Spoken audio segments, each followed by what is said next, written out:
May namba to review ng isa sa mga videos ni Kuya Red. Bata ba tumakbo dyan, oh?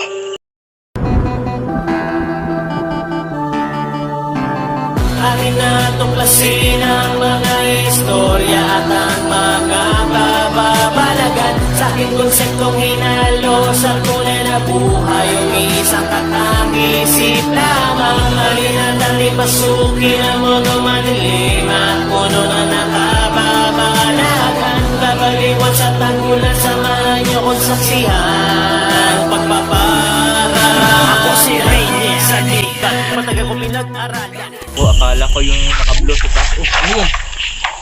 Ayun.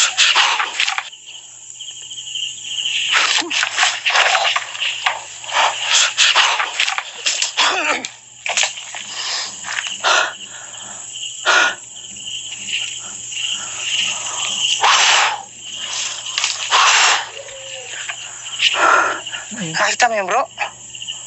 Ano pala yan? Pare, bata ba tumakbo dyan, oh? Bata. Papunta sa akin. Hindi ko alam mo na-capture ng camera, eh. Hindi ko alam mo na-capture ng camera, eh. Bata talaga tumakbo. Galing dito, Brad. May bata daw tumakbo. Nung makita ko siya, paano? Ang lakas ng takbo Si dyan, Kuya oh. Red yung Papunta sa nakakita atin. Kaya lang yung kasama niya parang walang reaction pa lang. Nakita mo lang? Hindi niya nakita yun eh.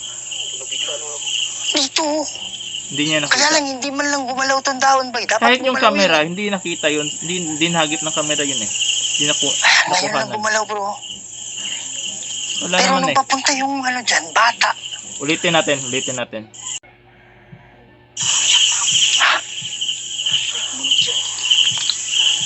Sige nga, pakita ka nga. Asan ka na?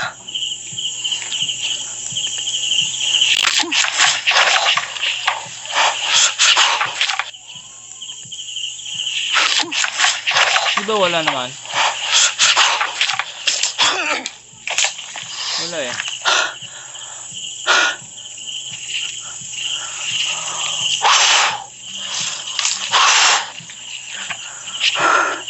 Nakita mo yun, bro? Pare, bata ba tumakbo dyan, oh? Papunta sa akin. Hindi ko alam mo na-capture ng camera, eh. Hindi nakunan. Hindi nakita. Bata talaga tumakbo. Galing dito, Brad. Galing dyan. Nung makita ko siya, paano? Ang lakas ng takbo dyan, oh. Papunta sa atin. Kahit yung kasama niya, walang reaction eh. Nakita mo wala? Brag wala lang. Wala na siya nakakita. Dito. Kaya lang, hindi man lang gumalaw tong dahon ba? Dapat gumalaw yun, eh. Hindi Ngayon lang bro. gumalaw yung dahon. Ibig sabihin, Pero nung papunta yung parang dyan, bata. tumagos lamang. Parang ganon. Nomine di Patris et Filii et Spiritus Sancti. Crusacras et mihi lux. Non dracos et mihi dux. Napansin ko lang. Yung kasama niya parang nakabota. May boots. May putik ba dyan? Parang hindi naman basa yung lupa. Siguro, protection yan. Baka may ahas sa lugar. Mas nakakatakot yung ahas yun eh. Mas kakulba kung naibitin. Labi na kubra, makapaak sa mo ha. Nako, mas hadlok ito. Kaya naranasan ko na sa isa ka vlog na ako. Nag-adto ko abandon nga purinarya. Diri yapon sa Davao yapon. Ang gagian ako, tagko kay mga sagbot. Halos lapas ako ang katas Tapos napayubitin nga ni Agi, cobra. Mas nakakatakot yun eh kapag ganon. Kaya siguro nakaboots yung kasama niya ni Kuya Red. Mas okay yan, mas protection. Safety first dapat. Ganon. Tuloy natin. Nomine di Patris et Filii et Spiritus Sancti. Crusacras et mihi lux. Gusto ko yung ginawa, yung suot niya yung kasama niya. Badi retro satana. Ganda yung ganda. Tama yung tama. Suari ni Hivana. Safety first talaga. Sunt malaquei libas epsevenina. Libas in nomine di Patris et Filii et Spiritus Sancti. Amen. Pero dapat nakapantalon siya, diba? pare, first time na nangyari sa akin yun ah. First time na nangyari daw kay Kuya Red. Andito kasi yung camera ko, hindi ko alam mo nakuha eh. Hindi talaga nakuha, Kuya Red eh. Walang nakita sa camera, hindi nakuhanan. Sana na-capture ng camera yung mga idol dito. Galing siya dyan oh. Dito ko na siya nakita bro. Oo, tas papunta dito. Kala Wala mo, eh. babangga ako eh. Wow. So yun? Hindi ko sinasabing scripted lang yon. Hindi ko rin sinasabing hindi scripted yon. Yung parang may nakita si Kuya Red. Kasi minsan kasi, may mga pagkakataon kasing ikaw nakakakita ka ng mga bagay na ganun. Or ikaw yung pinapakitaan. Pero yung kasama mo hindi. Pwedeng ganun kasi. Kaya hindi natin mahusgahan yun sa ganon lang. Maaaring kasing totoo rin. Ganun. Sabi ko magpakita ka, di ba? My goodness. Pare, kung demonyo to, may nakakulong talaga dito. Tingnan bro, walang hangin bro. May mga nakakulong po ba dito? Kung oo, lakasan ninyo. Ayan ba yun? See? Oo. Nakikipag-communicate si Kuya Red sa pamamagitan ng pagpapagalaw ng tarpaulin, sa pamamagitan ng hangin. Kaya lang, yung tarpaulin, gagalaw talaga yan. Kasi nga, outdoor yan. At saka, alam nating may ganun kalakas na hangin. Kaya, hindi posibleng gagalaw talaga ng kusa kapag ganun. Natuloy natin. Sa likod. Ito. Lakasan nyo pa. Kayo po ba ay mga What the heck? Kayo po ba ay mga What the heck? Mayroong katok. Ay, parang kumatok. Hindi kumatok dyan eh. Nangagaduk-duk ba? Pero ang duk-duk niya, mura siya kuan. Dalawa, tatlo. Naay na dungog nga duk-duk. Osbo na to ha, osbo na to. Osbo na to ha. Minawan duk-duk. What the heck? Kayo po ba ay mga What the heck? Ang duk-duk nga na dungog or katok na dungog. Murag sa semento siya giduk-duk gani. Murag nagunit og kahoy. Dili kamot to eh. Kahoy to, kahoy or something bakal. Pero murag kahoy to siya giduk-duk sa nitso mo tong nardungog nila karon nakatok. Yun yung katok o duk-duk. Ay, parang kumatok. Hindi kumatok dyan eh. Jared, hindi kaya yung kasama mo? Tatlo, di ba? Dalawa, tatlo. Siguro hindi naman siguro.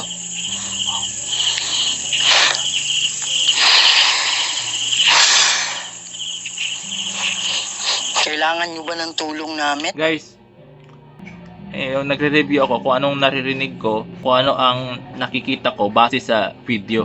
Tapos i-analyze natin, gamitan natin ng common sense, logic. Hindi natin pangungunahan agad-agad. Ito ay ano yung nakikita natin sa video nila. Titingnan natin, i-analyze natin ng paunti-unti para matulungan ko kayong kung ano ang dapat paniniwalaan. Kaya lang pag may nakita tayong parang hindi na talaga kapanipaniwala, talagang sasabihin naman natin. Hindi naman tayo yung bias. Hindi naman tayo ganun din na kahit na hindi tayo naniniwala, sasabihin natin hindi talaga totoo lahat. Hindi naman ganun. Balance lang po. Mananalangin kami para sa inyo. Kung oo, pwede nyo ba lakasan? Sige po, kaya nyo yan. Mananalangin si Kuya Red sa kanila. Yung ibig niya sabihin, siguro yung mga nakakulong na kaluluwa dyan, yung sinasabi niya kanila pa. Tatlong beses yun na. Yung moto ilang ampuan ni Kuya Parang Red. ini-insulto Aalayan nila niya ng yung Holy Trinity. dasal. Yung tatlong Ano yun sa Kuya Red? Ano yun? Pare, tatlong beses yun. 3 beses nakatok. Tapos, Ibig kasi sabihin yan, bay. Parang ini-insulto nila yung Holy Trinity. Yung tatlong katok. hindi naman siguro Kuya Red. Hindi naman siguro ibig sabihin ng tatlong katok na yun o tulo ka dukdok ato, dili man siguro pasabot nga sultan ng Holy Trinity or ang Diyos, mga ganon, ang Espiritu Santo, mga ganon. Hindi naman talaga yun yung ibig sabihin yun. Maraming kasi ibig sabihin kapag sinabi mong tatlong katok yun yung Holy Trinity agad. Hindi Holy Trinity agad. Pwede namang I love you yun. Tatlo din yun kasi. Pwede namang I hate you. Walang basihan. Paniniwalaan natin na dahil tatlong katok ini-insulto na yung Diyos. Hindi naman ganon. So it's demonic. Hindi yun Sumindi magiging Patris basihan et para Filii masabing Spiritus demonic yun. Sancti. Dahil lang sa tatlong katok. Hindi yun, hindi. Badiretro Satana. Badiretro Satana. Badiretro Satana. Ano yan? Badiretro Satana. Lord na yung nagdukdok na pod. Saan yan, Pat? Simento. Parang pat-pat eh. Parang pat-pat. Murag stick yan yung gidukdok ka na sa kahoy diya. Yung tindog. Mga kahoy ka pa sana, mga kahoy. Murag kwanto mo ito gidukdok na. Pwede ba kayo magpakita ulit? Huwag yung nakakagulat. Hindi naman kami takot. Nakakagulat lang.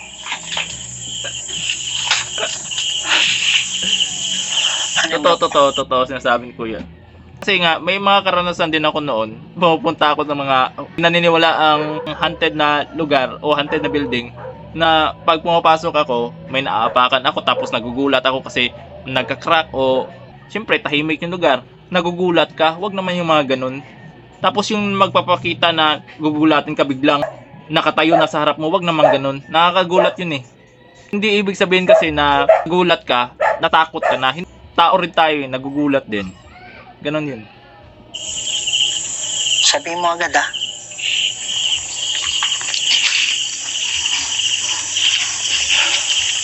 Sige po, pakita kayo ulit sa amin.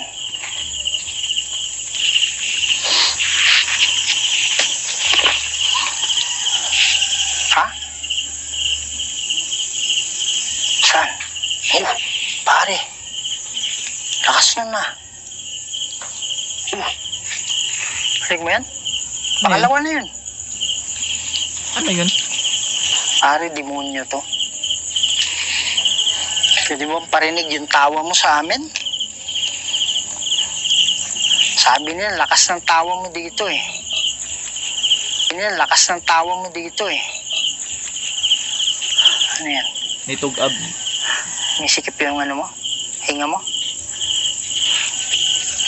Tinighay. Ang proteksyon mo dala mo? Sabaw. Pare, kung walang proteksyon yan, ramdam mo yan. Ganun kasi mga idol eh, yung parang dinibigay na lang namin. Kasi sumisikip yung dito. Para kang sinasakal. Pero tinitira ka na nun. Kaya lang meron kasi kami. Mga kamalto, ganito kasi yun eh. May mga ganyan, totoo naman talaga yung sinasabi ni Kuya Red. Sumisikip din yung dibdib natin kapag may mga ganyang mga presence or mga spirits na mga ganyan. Pwede rin mangyari yan sa inyo o sa kanino man. Kaya lang, may isa din dahilan kung bakit nakakaramdam tayo ng mga ganyan. Kapag natatakot tayo, hindi ko naman sinasabing natatakot si Kuya Red. Kaya lang sinasabi ko, may ganun din. Makakaramdam ka niyan sa mga ganyang lugar kasi nga nakakaramdam ka ng kaba.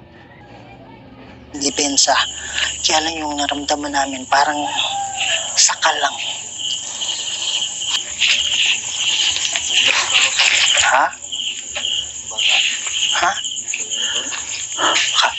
Ayun o. Kala ko nakita mo rin yun eh. Nasa likod kasi ako sa'yo. Parang parang ang galing yung takbo niya. Alam kong bata kasi maliit eh. Pag ganun yung niya papunta sa akin, nagulat ako. Nakakatakot nga yun. Alam mo yung parang toro na Kung totoong takbo. Parang kung totoo talagang nakita ni Kuya Red na ganun yung kung tumakbo yung batang yun. Nakakatakot ngayon, creepy masyado yun. Creepy masyado yun ganun. parang baka.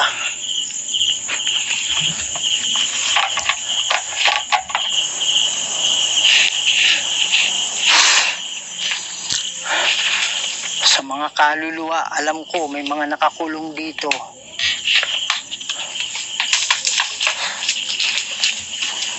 Kasi may demonyo dito. Yung mga gumagawa ng ingay, mga kaluluwa ba yan? Sige po, Kuya Red, baka nililinlang ka na ng demonyo dyan. huwag kayong matakot Alam sa mo amin yung ha. demonyo na nililinlang kasi yon. Maro kayo ng demonyo. Pandahilan kung bakit kami nandito para makatulong sa inyo.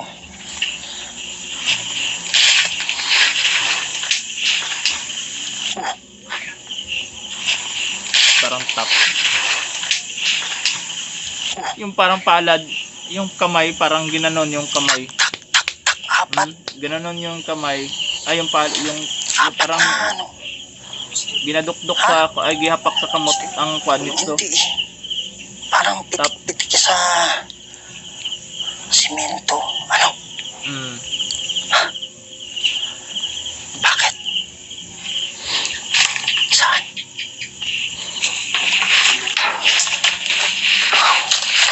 Mga kamortos, inuulit ko yung ginagawa natin ngayon, hindi ko sinasabing dapat paniwalaan mo yung nasa video. Hindi ko sinasabing hindi mo rin dapat paniwalaan. Yung sinasabi ko lang, kung ano yung nakikita natin dito, napapanood natin ngayon, kung ano yung napapanood natin ngayon dito, nire-review lamang natin. Kung ano. Ang ingay ng aso. Pasensya na kayo mga kamorto, ang ingay ng background ko talaga. Yun yung dahilan kung bakit kami nandito, para makita ka namin.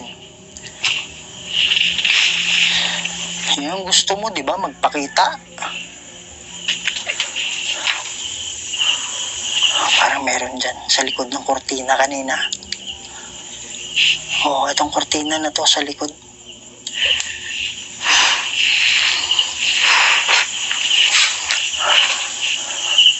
Ayan, Kuya Red, parang wala namang hangin. Oo, itong kortina na to sa likod. sana pinuntahan ni Kuya Red yan kung nandyan sa likod. Kung nagdududa siya na, or nakita niya talaga na may kung ano dyan sa likod. Sana pinuntahan, inikot na yun. Inikot nilang dalawa, tapos binidyohan yung lugar. Ganun. Baka nga, makuhanan pa nila ng video. Yung kung ano ang meron dyan. Good.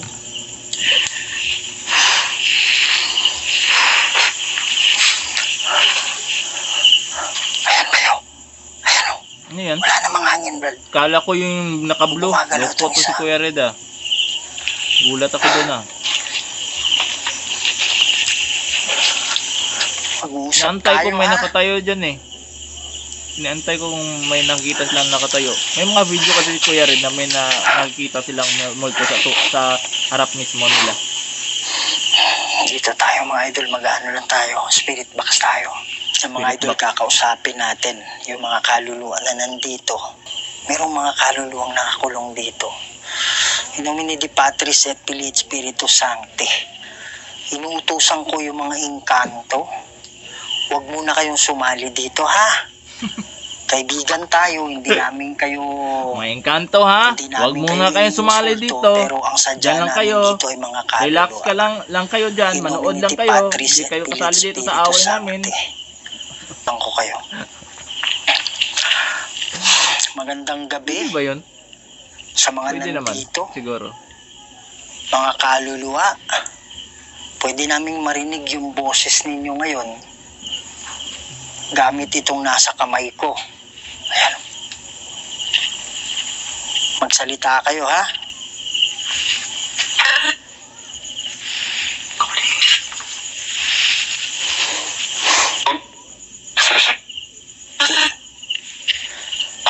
Parang sinabi, kinsa na siya. Kinsa na siya. Sino yun siya? Pinsan na Ako siya. nga pala si Kuya Red, kasama ko si Yuj. Andito kami para tumulong sa mga kaluluwa. Pare, gumagalaw yung kortina sa loob. Siya lang mag-isa yung gumagalaw, Brad. Mga idol, panoorin yung video ni Yuj kasi siya yung ano eh. Ito gamitin mo, bro. Malakas to. Tayin mo muna yan. Panoorin niyo yung ano niya, mga idol ha.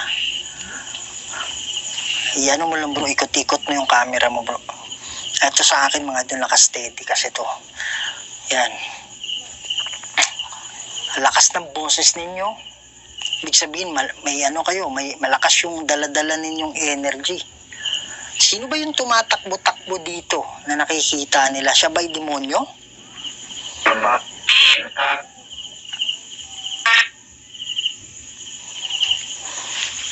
Parang sinabi niya ba yung bata?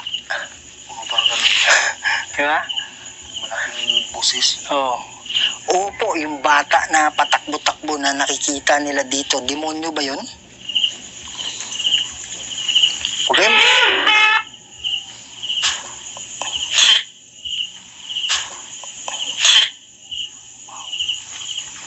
Huwag kayong matakot.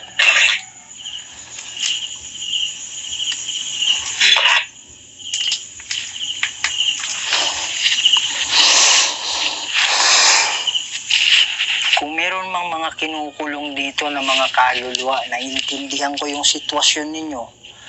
At yun yung dahilan kung bakit kami nandito para sa inyo. Pare, ang lakas ng tarpaulin, no? Napapansin ni Kuya Red na yung tarpaulin gumagalaw. Pero dili lagi katingalahan na kay kanang lugar open maguna siya. Na pwede nga dire dapit nga banda na hangin diya sa unahan na walay hangin. Pwede man ginana mo nang niingon si Kuya Red na bakit yan lang yung hindi gumagalaw tapos yung iba hindi naman gumagalaw, yung mga dahon, yung tarpaulin, tapos ganon. Yung paniwala niya nagpaparamdam o nakikipag-communicate sa pamamagitan ng pagpapagalaw ng tarpaulin. Kayo na nakakulong dito.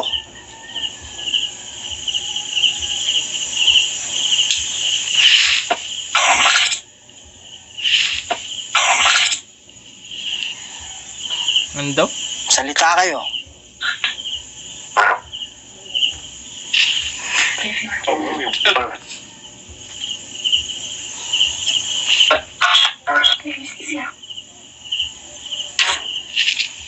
Pare, lakas nun ah. Pare, lakas nun ah. Bert, wala namang mahulog yun. Wala namang ano May dyan. nahulog? May nahulog?